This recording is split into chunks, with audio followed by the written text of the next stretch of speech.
This is a Fox News alert. Health and Human Services Secretary Tom Price has resigned. This comes after he faced a lot of criticism for his use of taxpayer money for private flights. For more on this, we bring in Chief White House correspondent John Roberts. Jesse, good afternoon to you. You know, we sort of saw that the writing was on the wall 2 days ago when the president was asked about this as he was walking across the South Lawn after talking to the press on his way to the helicopter as he was traveling to Indianapolis for his first tax reform speech. The president was asked, "Are you going to fire Tom Price?" And he paused for a second, and he turned over his shoulder and he said, "We'll see." And he just had that look like, I'm angry at this person, and the "we'll see" was, "you betcha, just not today." And then as the president was leaving this afternoon to head up to Bedminster, New Jersey, he was asked a lot about Tom Price. It was clear that he was very, very angry and upset over what Price had done in terms of taking those charter flights, because now the figure, I believe, is up over $1 million for the cost of the flights that he took. He said it's out of keeping with the tone and tenor of the Trump administration. We're trying to save taxpayers money, not spend more. And we really sort of knew that the writing was on the wall when we said, "Are you going to fire Tom Price?" And he said, "We'll have an announcement later today." That typically means it's a done deal. We just haven't made it public yet. And in fact, Jesse, we found out from a statement from Press Secretary Sarah Sanders, and I know you spoke with her earlier this afternoon. I don't know if you talked about this with her or not, that she said that Secretary Price actually offered his resignation earlier this morning, and the president accepted it.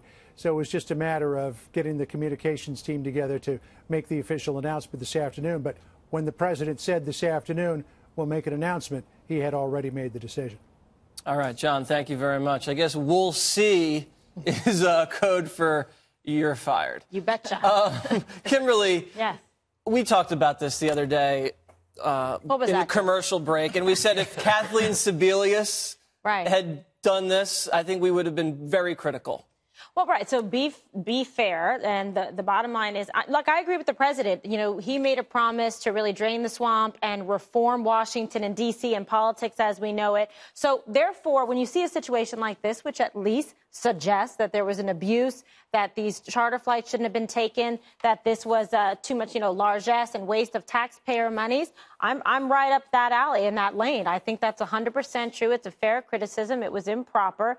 Obviously, the president would be upset with something like this, wouldn't you? Yeah. And so Tom Price offering the resignation was the right thing to do. He proffered it. The president accepted it. That's that. So let that be a lesson learned. Let's see if that's good enough for some people, or are they going to criticize anyway? Yeah, they'll probably criticize anyway. Well, I think when you put the phrase private jet and politician in the same sentence, never good, Juan. This is never good for either party. No. And, to pick up on what Kimberly said, I think there's a lot of pressure on this president at this moment, given that he just submitted a tax plan that is, people on the Democratic side are arguing benefits the rich. So here he has people on his team, and it looks like they're just living like, the high and mighty, and they don't really care. They're not in touch with the grassroots. I mean, the other thing to say is here, I think the failure of the Obamacare repeal did not help Tom Price with President Trump. Right. And so he was on thin ice in that regard.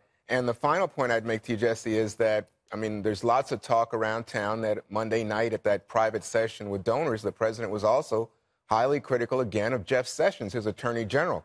And that does not seem to be a happy relationship. Bill's okay. Hopefully he doesn't say "we'll see" about Jeff Sessions. or he's a good man. He's a good man. Dana, another tell. Is there any defense? For you're out. Did Tom Price say, "Well, this is why I did this"? He tried, and he also said that he would repay the federal government for his portion of the flight, and it got out of control. And when a secretary, not a press secretary, when a cabinet secretary embarrasses the president and it becomes like the story, and you're off of a legislative failure, Tom Price is probably right that to submit the resignation. I would add one other thing, that it wasn't fake news. Politico, the reporters tracked this down. They did the reporting. Good reporting. And I'm not saying that they would be proud like they got a scalp, but this is what happens in Washington when you have reporters that sort of get outside the White House briefing room, stop focusing on everything that the president's tweeting, and look at what's happening across the federal government. You might find stories like this. Yeah, hopefully they don't find too many more stories like this. Gutfeld, you fly private constantly. You can understand the allure of not going through lines and things like that. Look at the face. How ironic that his name is Price, and that is what he paid for costing Americans millions. We'll be right back. There's a bright side for Tom Price on this. Count this as a relief that this is how you lost your job as a politician. This is not a career killer. I mean, if you weren't found in bed with a horse, you're going to say, how did you lose your job? Well, I flew private. Everybody's like, yeah, I could. Ooh, that sucks. I like private. Yeah. So it's like, it's a bad thing, but it's not the worst thing. I don't think most Americans still don't know who he is. They don't. I don't even know who he is. What day is it? It's Friday. But I mean, President Trump has his finger on the pulse of his voters, and this is the exact kind of thing that he said would not happen in Washington on his watch. So him acting decisively, I think, shows that he still understands his base. By the way, there's another story like this bubbling with the VA secretary who apparently was taking flights at taxpayer expense to go watch Wimbledon. So we'll see what's going on there. Oh, wow. The movie? The tennis tournament in London. I believe. Okay, well, that's never good.